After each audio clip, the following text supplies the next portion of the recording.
ito ay rated SPG. Striktong patnubay at gabay ng magulang ang kailangan. Maaaring may masiselang tema, lengguwahe, karahasan, sexual, horror o droga na hindi angkop sa mga bata.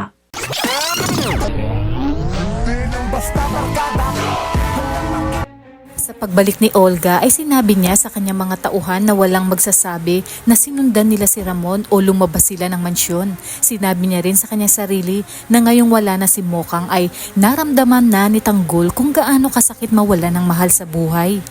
Ngunit hindi pa umano siya tapos dahil marami pang bala ang kanyang baril na siya ngang nakalaan umano kay Tanggol. Sa pagbalik ni Ramon ng mansyon ay agad niya tinanong si Don Julio kung nabawi ba nito si Monique. Sinabi ni Ramon na hindi, ngunit may nakita siyang dugo at hindi niya batid kung kay Mokang ba yun.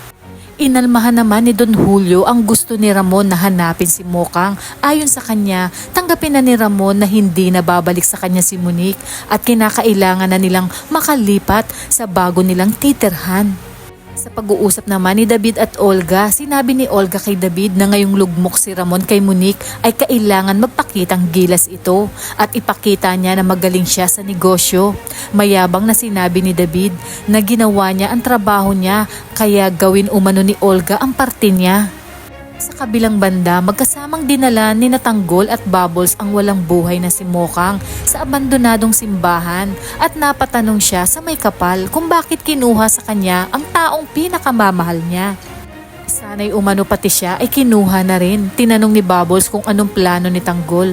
Sinabi ni Tanggol na ililibing niya si Mokang at ipinapangako niyang magbabayad ang taong may gawa nito sa kanya. At ang mga dapat nating abangan ngayong Lunes matapos mailibing si Mokang ay babalik na sina Tanggol at Bubbles sa facility at sakto rin na dadalaw doon si Rigor. Makakapasok ang dalawa nang hindi alam ni Espinas at nang malaman ni Espinas ay agad na ipinagtanggol ni Bubbles si Tanggol at ipinaliwanag kung bakit hindi sila nakabalik. Maya-maya pa ay dadalaw rin si Olga dahil hindi nga siya makapapayag na hindi mapatay ang ating bida.